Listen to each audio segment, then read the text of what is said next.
आदाब नाजरीन, आप देख रहे हैं न्यूज़लैंड 24। न्यूज़लैंड की टीम आज उर्दू अदब के एक ऐसे सुतून के घर में है जो अफसाना निगारी के हवाले से पूरी दुनिया में जाने जाते हैं। अपनी सादगी, संजीदगी तो उनकी खूबी है, और उसके साथ साथ ये है कि अफसाना निगारी में उन्होंने जो अपनी पूरी ज़िंदगी सर्फ कर दी है, और उनके इसी मसरूफियात की वजह कर आज हमको आसनसोल के अतराफ़ में बहुत सारे अफसाना निगार बच्चे और बच्चियाँ भी पनपता हुआ दिखाई देते हैं। आज हमारे साथ डॉक्टर इशरत बेताब साहब हैं।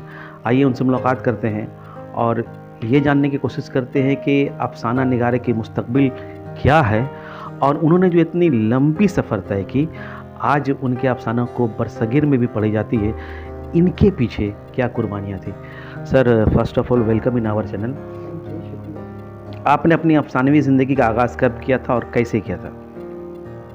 सबसे पहले मेरा अफसाना जो छपा 1968 में, लाश पे महल, और वो बम्बई का एक रिसाला है शकीला, उसमें वो कहानी छपी।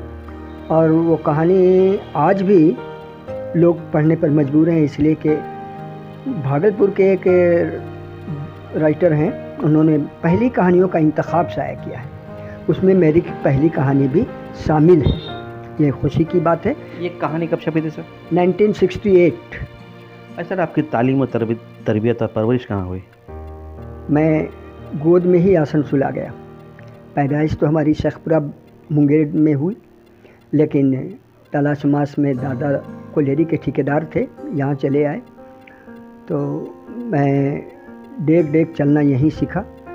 अदब के तराश व खराश भी यही बंगाल और कलकत्ते में पाई हुई, और बंगाल इसलिए मुतासिर किया कि जवानी की उम्र में कलकत्ते से मेरा राब्ता रहा।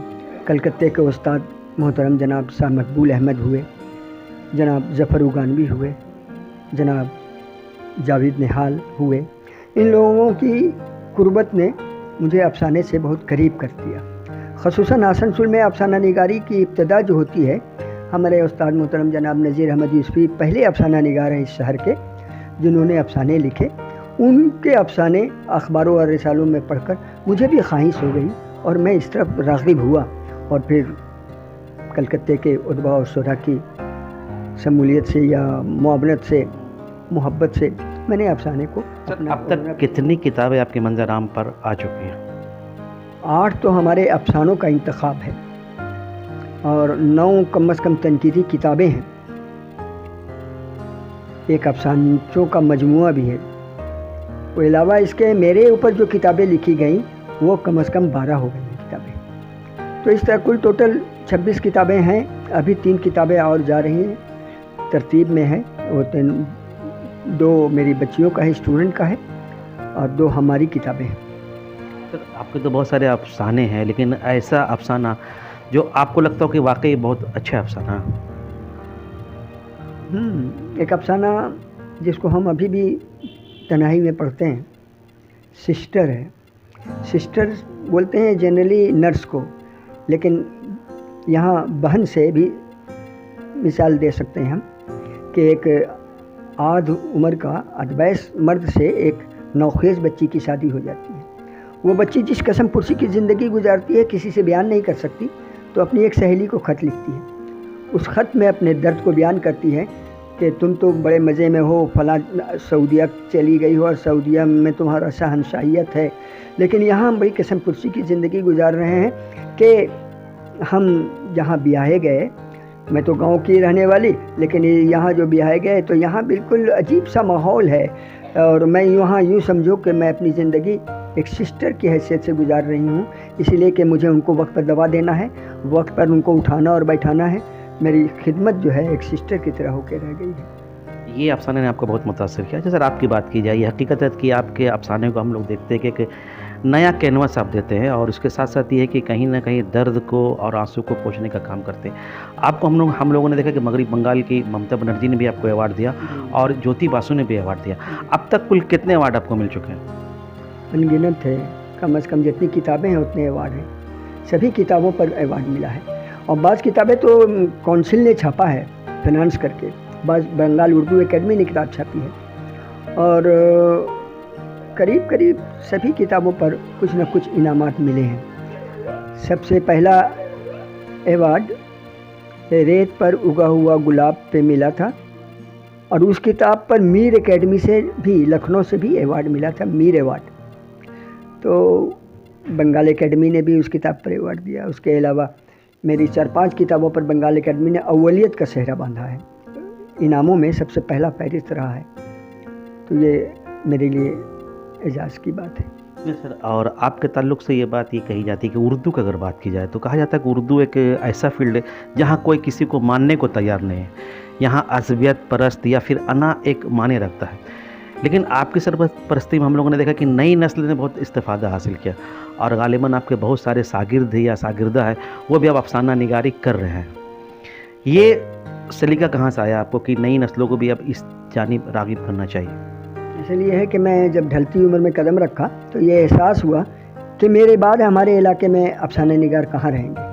جب میں اس ادب میں آسنسول میں داخل ہوا تو 3-4 افسانہ نگار تھے، لیکن میں سوچا کہ اگر میں ضعیف ہو گیا ہوں، اب لکھنے پڑھنے کی قوت ختم ہو رہی ہے، تو میرے بعد جنریشن ایسا ہو جو افسانے کو قائم و دائم رکھ سکے، جس سے اردو افسانہ شہر آسنسول میں بھی زندہ و تابندہ رہے.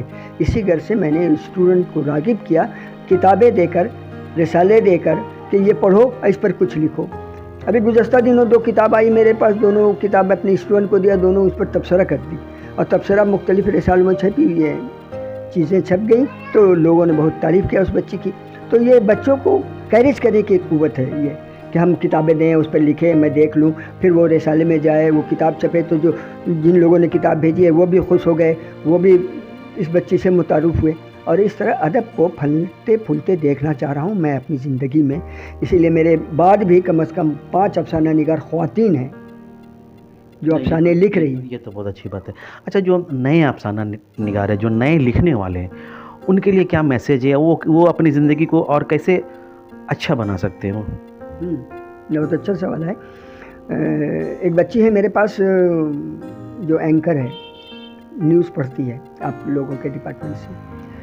تو اس کی خواہش ہوئی کہ ہم بھی سر افسانہ لکھے، آپ کا نام سنا اس لیے چلے آئے. تو وہ جو نیوز بناتی ہے اور جو پڑھ کے سنائی تو اس میں افسانے کی کیفیت تھی. ہم نے کہا کہ یہ تو واقعات کو آپ نے بیان کیا ہے، اس کو افسانے میں ڈھال دیجئے. اس واقعے کو آپ نے دیکھا، آپ نے محسوس کیا، لیکن اس کو ایسی زبان اور ایسا کلچر دے دیجئے، ایسا مواد اس میں ڈال دیجئے تو یہ افسانہ جو بن جائے. اس لیے کہ افسانہ ایکچولی میں جھوٹی بات ہے، سچائی نہیں ہوتی اس میں، لیکن پڑھنے والا کو لگے کہ یہ واقعہ سچا ہے. آپ نے جو واقعہ بیان کیا نیوز میں، اس کو افسانے، تو وہ بچی دوسرے دن افسانہ بنا کے لائی اور اچھا لگا وہ افسانہ. تو افسانہ کے لیے ضروری ہے کہ مطالعہ کیا جائے. ہم بچوں کو کتابیں دیتے ہیں صرف اس لیے. افسانے کی کتاب میرے پاس زیادہ آتی ہے، میں نے افسانے کی کتابیں دی، غزل کی آئی، غزل بھی دے دیا. تو افسانہ پڑھنے کے بعد وہ اس طرف راغب ہوتی ہے اور چاہتی ہے کہ میں بھی سر آپ کی طرح لکھوں. اور بعض افسانہ بچیوں کو دیکھیں گے تو ایسا لگے گا کہ عزت سر کی باتوں پر یہ عمل کر کے اسی انداز کی کہانیاں لکھ رہی ہیں. تو ہم نے کہا بھی، آج ہی بچیوں کو کہا تم اس سے ہٹ کر سوچو، میرا جو مواد ہے اس سے ہٹ کر کچھ لکھو، تب تمہاری پہچان بنے گی. سر، آج کل دیکھتے ہیں کہ کوئی اگر ایک کتاب لکھا تو وہ انا پرستی کا شکار ہو جاتا اور تکبر اس کے اندر گھر کر جاتی ہے. عشرت بتاب تکبر سے اتنے دور کیسے ہے؟ اصل یہ ہے کہ میں نے تناور درخت کو دیکھا ہے جو جھوکے میں خاکستر ہو گیا، لیکن ننھے پودے جھک جائے تو وہ آندھی کے بعد پھر تناور ہو جاتا ہے، کھڑے ہونے کی قوت ہوتی ہے. تو میں نے یہ محسوس کیا کہ اکڑ والی چیز نہیں رہنے والی چیز ہے.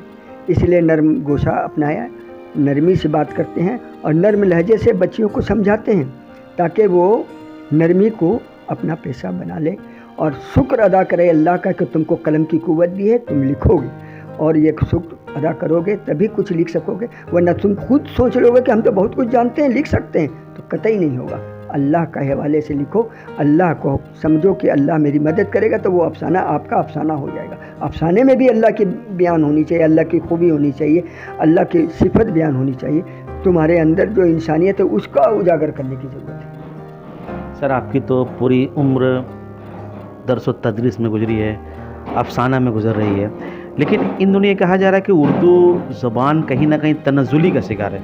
उर्दू की मुस्तकबिल को लेकर आपको क्या लगता है? सही मानों में उर्दू का मुस्तकबिल शानदार है, इसलिए कि जब मैं लिख रहा था तो 3-4 थे, अभी दर्जनों अफसाना निगार हैं। मैं जब ख़रीदता था अखबार तो 2 अखबार थे, एक अब्सार और एक आज़ाद हिंद, लेकिन आज 5-6 अखबारात यहाँ हैं आसनसोल में, फिर बिहार के अखबारात यहाँ आ रहे हैं, मुख्तलिफ़ इलाके से यहाँ अखबार मुस्तहिर हो रहा है। तो माने वसी पैमाने पर उर्दू का काम हो रहा है। उर्दू सिर्फ हम ये नहीं सोचे कि हम पढ़ रहे हैं या नहीं पढ़ रहे हैं, तो उर्दू तनज़्ज़ुली की तरफ जा रहा है। जैसे अब सिनेमा हॉल नहीं जाते तो ऐसा लगता है सिनेमा हॉल खाली रह रहा होगा, लेकिन जब अभी न्यूज़ पढ़ा कि पठान के लिए मारपीट हो रहा या दंगा फसाद हो रहा, अफसाना टिकटें नहीं मिल रही, तो अंदाज़ा हुआ कि देखने वाला अभी भी है। ठीक उसी तरह उर्दू वाले भी पढ़ रहे हैं और लिख रहे हैं, ऐसा नहीं है कि खाली है। अब रहा कि कमज़ोरी आ गई है कुछ, जो मोबाइल की वजह से है, कंप्यूटर की वजह से है, लेकिन बगैर मुताले के कोई चीज़ तख्लीक नहीं हो सकती। आप मोबाइल में जितनी चीज़ें देख लें, अगर आप मुताला करेंगे एक अफसाना तो 10 अफसाने के बाद एक अफसाना आप लिख सकते हैं, लेकिन मोबाइल देखने से आप नहीं लिख पाएंगे। इसलिए रीडर की ज़रूरत है, रीडर की तरफ रग़बत होनी चाहिए, मुताले की तरफ राग़िब होनी चाहिए। बगैर मुताले के कुछ नहीं लिख सकेंगे। सर चलते चलते आखिरी सवाल ये कि जो तख्लीक़कार हैं, आपकी तो एक पूरी उम्र लिखने में ही गुजर गई, जो नए तख्लीक़कार हैं उनके लिए क्या पैगाम है आपका? नई नस्लों को तो हम सिर्फ इतना कहेंगे कि मुख्तलिफ़ सिनफ़ पर किताबें हैं मौजूद, सबको आप पढ़ें, चाहे वो मसनवी हो, नज़में हो, गज़लें हो, अफसाने हो, इंसाइया हो। आप पढ़ेंगे तभी कुछ लिख पाएंगे, बगैर पढ़े आप कतई कुछ नहीं लिख पाएंगे। इसलिए कि आपकी इल्मियत जितनी भी हो, कागज़ी क़ुव्वत अगर नहीं होगी, कलम में ताकत नहीं होगा, तो आप कुछ बयान नहीं कर पाएंगे। इसलिए बयान करने की ज़रूरत है और बयान करने के लिए मुताले की ज़रूरत है। चलिए, ये थे डॉक्टर इसरत भत्ता। अब इनके तेवर को देखा, इनकी बेबाकी को देखा। इनके बारे में बस वसीम बरेलवी का ये शेर कहूँगा कि मेरे बारे में लिखना तो बस इतना लिखना, कहाँ की समय थी, कहाँ चल रही थी। कैमरामैन के साथ खुर्शीद, न्यूज़लैंड 24।